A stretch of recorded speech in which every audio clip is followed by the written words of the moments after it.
Hello and welcome to the Change Gang podcast with me, your host, Laura Ordile. I'm here to help you hold on to your sanity and your soul as you move through big change. I'm here to guide you from frustration to flow in your life, bridging the practical and the woo, just for you. Let's go. Welcome to the week, Change Gang. I'm super excited to have this conversation today. I've been waiting for it, and I love this particular topic. I have Sarah Jane LeBlanc here today, and she's a pet whisperer, and animal communication is so fun and wonderful. Thank you so much for being here with me today, Sarah Jane.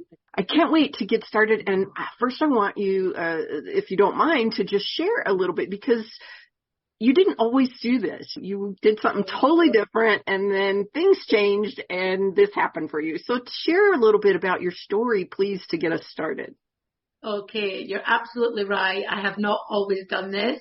And if you'd said to me, 20, 25 years ago, that I would not only communicate with animals, but I would make a living out of communicating with animals and teach other people how to make a living out of communicating with animals, I would have thought you were barking mad and needed to be locked up in a loony bin somewhere. So no, this has not been my life at all. But you're right, there was something that happened, and I suppose with all kind of great stories of transformation, there usually is that moment, that pivotal moment where something happens. And for me, it was, well, maybe even if I just backtrack a little bit, just to put even more context around this, Laura, because all of my life, up until this happened, which I would have been in my early 30s, I have been afraid of animals. And when I say afraid of animals, I mean ridiculously beyond normal fear and even moving into terror around animals, especially dogs. I was terrified of dogs, especially. I think now I might have been hunted down by packs of dogs in the past as a witch or something, but that's a story for another podcast. But just suffice to say that I did not have a life with animals. I did not have relationships with animals, and I lived in fear of animals, especially dogs. So if we then fast forward to a time in my life where I worked in education, so my background is in education, my degree is in education, and I had been in a job that I loved, where I worked in different schools and worked with communities and affected change. And that's what I love to do. I love to create change and transformation for people. And I was doing that on a whole community level, and I loved that work. And then all of a sudden, something just started to shift. And it wasn't that I didn't enjoy the work. It was the system that I was working in. Our education system suddenly became quite difficult for me to continue to do the work in the way that felt right for me. So I was already feeling this discord, and a really long book length of a story short, what happened was I decided to resign from my job and retrain as an energy practitioner.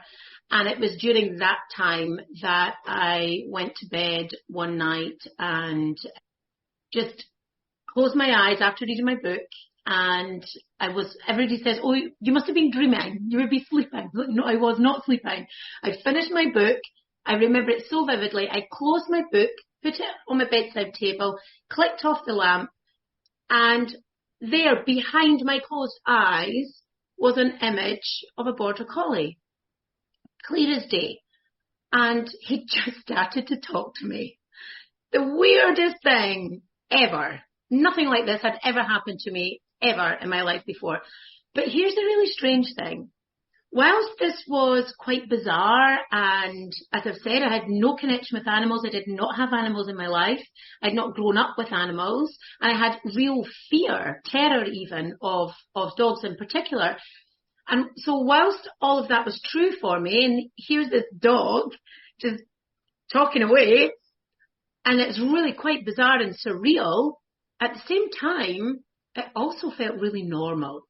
So I had these two different things going on simultaneously, this bizarre kind of really weird, surreal experience, but a feeling of normality sitting underneath it all. So that was really where it started for me. And in that experience, I remember, because I didn't know what to do, I didn't know what was happening, and I just drew on all my people skills. So, I'd worked with people for a long time. I was already trained in counselling and things like that. So I used all of those tools. And I remember so clearly, so vividly, the dog's response when I said, "Do you want to talk to me?" And I don't even know where that came from. Why that question? Why was it not, "What are you doing here?" But that's what I found myself asking him. "Do you want to talk to me?" And I remember his response. He was like a stroppy teenager. And he said, "Duh, it's taken you long enough." And I was like, oh my gosh. I work all day with teenagers. And here I go to bed in my own time trying to get rested. And I've got this equivalent of a stroppy teenager infiltrating my mind. So I had a conversation with him, and it was very clear to me that he was very unhappy. There was a lot of things going on in his life that, he was having a tough time. He was having a tough time, like many of the teenagers that I was working with. He was going through a tough time and had reached a place where he just didn't know what else to do. So that was where the turning point for me was. Is it helpful, Laura, for me to tell you the next stage of that story to keep going. Is that I'm helpful? fascinated. Yes. So that was the point. That was the moment. That was the defining moment of where my life changed. So when I got up the next morning, I said to my then husband, "I've got something to tell you, and I don't want you to laugh at me. If you laugh at me, I won't ever speak to you about this ever again." Give him his due. He did not laugh. In fact, if anything, he was really serious. And I remember him cocking his head to the side like that, nodding and umming and ahhing in all the right places. And I said, "And I don't know what to do. I don't know what to do with this information. This dog is really sad, and I need to help, and I don't know where to help, how to help." And he just looked at me and he said, "Sarah Jane, you have to promise me you will not tell anybody what just happened, what you've just told me." And I was like, "Of course I've got to tell somebody. I've got to find out who this dog's owner is." And he's like, "You can't." He said, "Please promise me you won't tell anybody what you've just told me." And then he said, "It wasn't that long ago that they burned witches at the stake for far less." And I remember doing this thing, Laura. I don't know if you do it in the States, but here in the UK, when you're a child, if you're going to tell a lie or a fib, if you cross your fingers behind your back, it doesn't count. So when he took the children to school, he said to me, "Now promise me you won't tell anybody." Like, cross my fingers behind my back and said, no, I won't. So off they went. Now, I'd never used the internet before. I'd never been on the internet. I didn't know how to use it. So it was brand new. We're talking more than 20 years ago. So I went into the office that we had at home and clicked on talking dog. I typed in talking dogs. Didn't really get anything. Talking to dogs, hearing dogs talk, every kind of variation that could describe the experience that I'd had the night before. And what popped up eventually was these websites about animal communication, but one of them just was like a beacon that jumped out of the screen. So I clicked on that, and here was this woman, this American woman, talking about animal communication, and that this is what she does, and she teaches it, and da-da-da. And I'm like, oh my God, this is real. This is a real thing. And she teaches it. This is her job. Oh my gosh. And so the more and more I read, I was fascinated. And then I saw that she was American. I was like, dang, she's in America. They don't get that over here in the UK. Like, nobody's going to take that here. But the most important thing here was that she was coming to the UK that weekend. Now, this was the Wednesday She was teaching that coming Saturday and Sunday down in England, and I'm up in Scotland. And I contacted the course organizer who was in the UK, and I said to her, I've just come across this. Is there a place? And she said, we have one place left. I thought, it's got my name on it. I am meant to be there. And so I got my children taken care of. And actually, I missed my daughter's 5th birthday party. My sister took care of that for me because I was going to be at this workshop now, and it was my daughter's birthday. So thank you to my sister for sure. Well, I toddled off and learned that this is a real thing that other people around the world can do. And as they say, the rest is history. This is where I am now, and it's what I've been doing for just over 20 years now. That is so amazing. And no coincidences. I love that it came at the right time. Everything flowed to literally get you where you needed to be. So do you think that the little dog that came to you is like your little animal guide that was there? Do you know, it's really interesting. And so when I tell that story, it's obviously a true story, but it's a complicated story because there was lots going on at that time. So was I scared of animals all my life? Yes. Did I have a life with no animals in it? Yes. Did I have relationships with animals? No.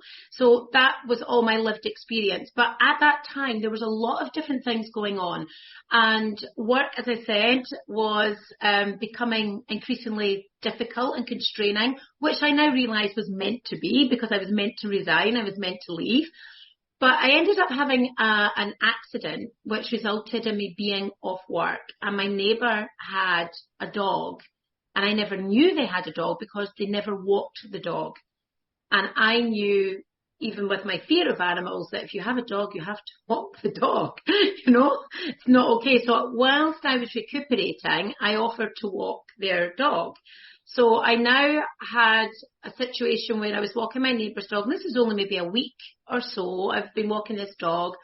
And then some other circumstances, my husband phoned me. I was at the swimming pool with the children, and he said, "Oh, you'll never guess what's happened. Angie from the Kinross office has just rung," and I interrupted him, and I said, "I know what it is." And he's like, "How can you know what it is?" I said, "It's puppies, isn't it? It's puppies." And he's like, "How did you know it was puppies?" And I have no idea how I knew it was puppies. But that day, when I was walking my neighbour's dog, it was a cool day. It was a brisk day, but the sun was out and the sun was shining over the water. And I'm trying to remember all the things I was doing in my therapy training, because I was doing that alongside my paid work. And I had this moment of just sheer bliss where I just had these words in my head: this is the life. Outside on a cool, brisk day, sun in the sky, all the spring buds coming up, dog running freely, happy. This is a dog that has not been walked for all of her adult life. And just in that moment, it's like, this is the life. So clearly all of these things were leading up to me getting a puppy. So when I said to my husband, "It's puppies, isn't it?" He's like, "How the hell did you know that?" So we then went to see these puppies, and she chose me. I have no doubt about that. And that was really the start of it, because when this dog came to me at night time, his name is Dan, and I'd had my girl at that stage maybe for a couple of weeks, something like that maybe. She was very, very young. We were just ready to start puppy training classes. And when this dog came to me the next night, which was the Thursday, that's how I remember it was Wednesday, because the Thursday was puppy training class. And when we were in the puppy training class, the instructor, the dog trainer, said, "This is really important that you know how to do this following technique with your dog, because for an example, my dog Dan." And that was all I heard, because I'm sitting there and I just knew that the Dan who'd been talking to me the night before was her Dan. And all I could think was, how am I going to tell this woman, who was quite intimidating, she was very Sergeant Major, she's actually the loveliest, softest, most loving person you could ever meet, who just adores dogs. But before I got to know that part of her, she was a very strict dog instructor who took no nonsense from everyone, and it's an owner problem, not a dog problem. So I was quite intimidated as a first time, dog guardian as well. So I sat the whole class thinking, how am I going to tell her that her dogs come and talk to me? But that's another interesting part of the story, is because at the end of the class, I lined up to speak to her. Everybody's coming into the next class, and she didn't raise her head. She's checking all the new people in. And I said, I wonder if I could maybe have a chat with you outside of class. And she kept her head down and she's busy doing her stuff. And she said, yes, of course. Are you worried about Lady? Here's the funny thing. Any normal person would have said, yes, but no, not me. Sarah Jane says, no, I'm worried about Dan. It's Dan that I want to speak to you about. And she snapped her head up like so quickly. She nearly gave herself whiplash. And any normal person would have said, Dan, why would you want to speak to me about Dan? You can't even do basic dog training. What do you want to speak to me about Dan for? How do you even know Dan? She didn't do any of that. What she said was, I'm free on Friday. I can meet you from 2 p.m. onwards. And that's what happened. And I think that was just part of that divine intervention. Like all these things all happened within a really short space of time. And she was worried about Dan, and there were things that were going on for Dan that needed to be resolved, and she was able to validate everything that I'd scribbled down at 11 o'clock at night, even had the time on it. And I said I had a raging headache when I'd finished, and even though this whole thing is really bizarre and I don't know what's happening, I don't understand it, my feeling is that the headache wasn't mine and it wasn't Dan's, but it might have been yours. And she said to me, what time was this? And I said, it was 11 o'clock when I put my light off. So this must have easily been 11:30, 11:45. And she said, I'd had an argument with somebody, and I left the house with the dogs at 11:30, and I had a pounding sore head. I was like, oh my God, this is real. How did that just happen? Oh, I have no idea. So that's where it started. And that moment is so incredible when you realize this is real. This is a real thing. Yeah. And then I'm sure from there, it continued and so how long did you spend learning and experiencing that before you stepped into the teaching end? Because I know that's like, obviously you're a teacher at heart, and now you teach this, and it's not about, well, I'll ask you your opinion. I have my opinion. Do you think someone has to have a gift in order to do this? So I get asked that all the time, and I'm very clear in my answer, and it's no. I do not believe, I really do not believe, and you might disagree with me, but I really do not, I don't believe that this is a gift for the chosen few. If I can do this, Sarah Jane, who's been scared of animals all her life, especially dogs, if I can do this work, then anybody that loves animals, wants to make a difference in the lives of animals, you're 10 steps ahead of where I started. So if I can do that from my starting point, then I believe that every single one of us out there that loves animals and wants to make a difference with animals can do this too. So I don't believe that it's a gift. I believe that it is an innate ability that each and every one of us was born with. And just depending on individual circumstances, upbringing, life experiences, depends on whether that, I talk about a muscle, so the animal communication muscle, depending on your experiences and how you're raised and the beliefs around you, that muscle will either develop and grow as you grow, or we learn to shut it down. Because it's quite cute when 3-year-old, 4-year-old, 5-year-old children talk about the dog that talks to them, or they know what the cat's just dreamed about, or they're speaking to fairies in the garden. That's really cute when you're 3 and 4. It's like, oh, she's talking to the dog again, bless her. But when you're 15 and you're still talking about the dogs talking to you, it's not so cute, and your family get worried about you if it's not there. If that's not what they're tapped into, then they're going to be worried about you, and they're going to tell you to not talk about that, to not mention that outside of the house, or just to shut it right down. And so we start to doubt ourselves, and it does get shut down. So it is a muscle, I believe. And just like any muscle that's not been used for a long time, it will take a little bit of practice to strengthen it back up again, but it absolutely can be strengthened back up again. And I believe that we all have the ability to do this work.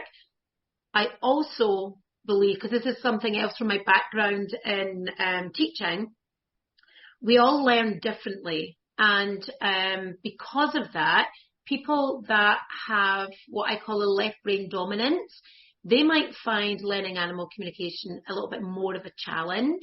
But here's the other thing, Laura, and this is why I know I was put on this earth to teach this work, because I have always been an extreme left brain person. So I've always been extreme dominant to the left.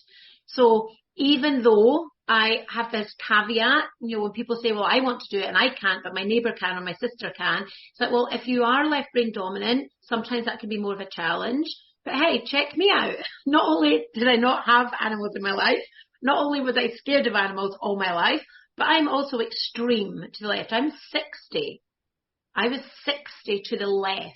That's extreme left brain dominance. So if I can move from 60 to the left to -1 to the left, which is just 1 off 0, I think if I was to remeasure myself now, I would sit bang on 0, or maybe even a few to the right.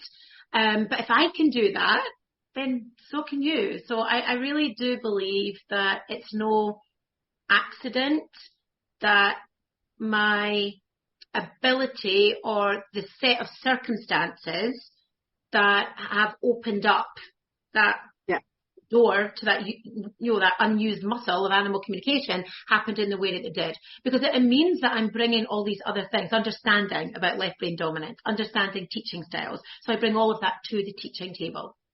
And I think that's why it unfolded for me in this way, so that I can teach other people to do this, because I really do believe if I can do this, anybody can do this. I agree with that. I agree with all of that. So I'm glad you said that. I agree with that. I think that we all have that ability, and it is an innate ability, and it's just something that we have to allow. And like you said, exercise, move into a little bit.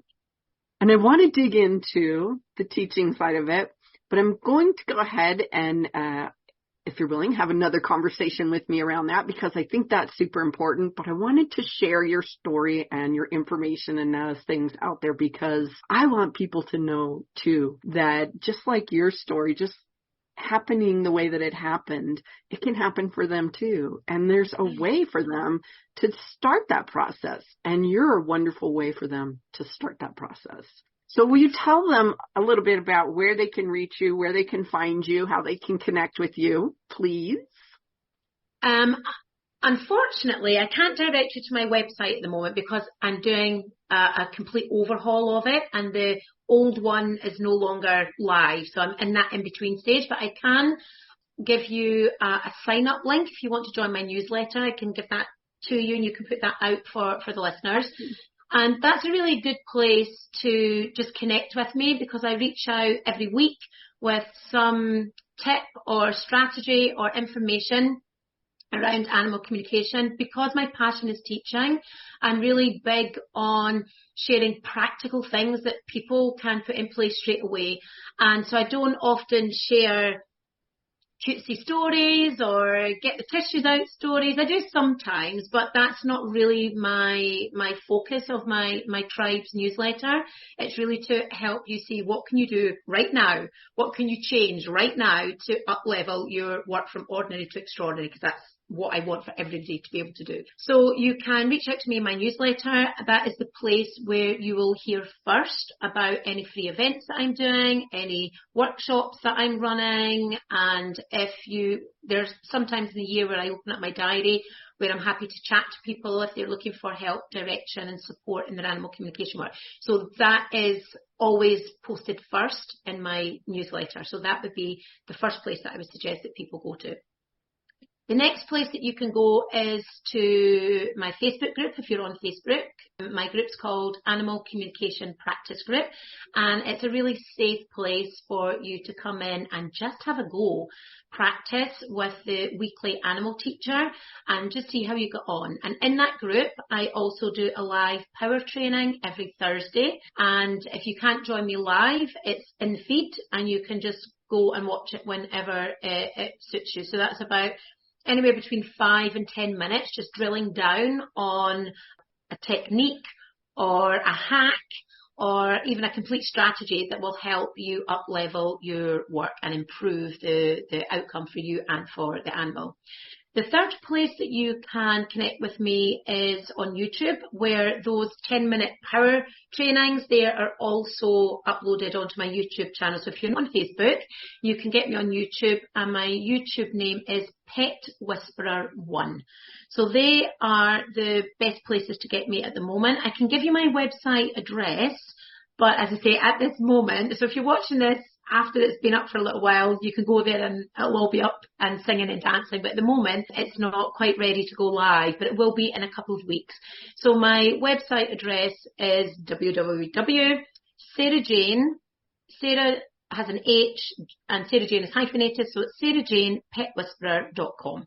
And you can go on the website, you can join my newsletter list from there, you can see there's free resources on there. There's a whole load of stuff. You can see what I do and you can learn about my programs and how I teach as well. Wonderful. Yes, the group is a very safe place, and you give a lot. You give a lot in that group, a lot of info. I'm in the group, so I know that you give a lot of information in the group, and it's very valuable. It's so helpful, and then you have the practice ones that people can jump in and give it a shot. And you always are so encouraging. Just go for it. You'd be surprised. Just do it. I'll tell you what, there's been times I've been surprised. It's like, really? I got that right? Wow. But it's so important, Laura. And I really appreciate what you said. And what you said is regular kind of consistent feedback that I get from people that are in other groups as well. I don't know who else is out there doing what they're doing. It's none of my business what anybody else is doing. All I do is focus on what feels right and good for me. And the feedback that I get, similar to what you just said there, is that I give a lot in that group.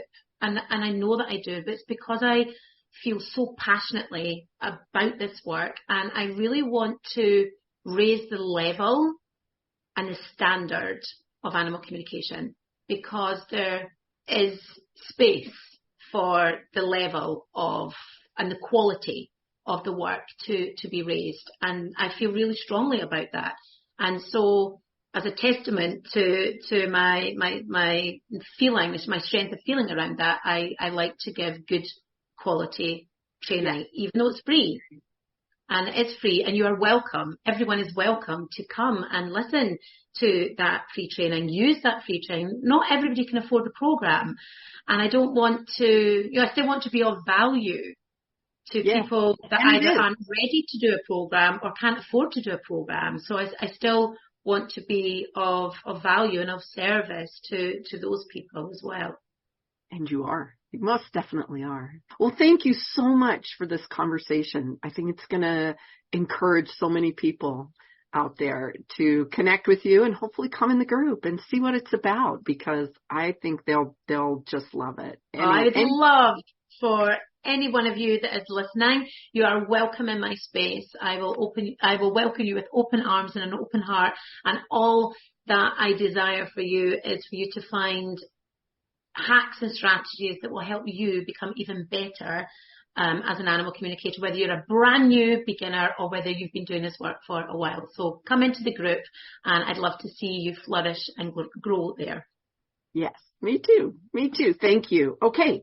Well, there you go, Change Gang. I hope that you enjoyed that conversation and just run with it. If you're even interested in it, run with it and have fun with it. And I hope that you have a wonderful week, and that I meet you right here, same time, next week. Thanks. I hope today's episode was interesting to you in some way and fun. If so, hey, find someone to share it with. Maybe they need to hear it too, or maybe they'll just enjoy it. If you'd like, go ahead and grab my tips on supercharging your success. It includes a free short meditation to do just that. You can find that at bit.ly/supercharge your success. Until next time, happy day.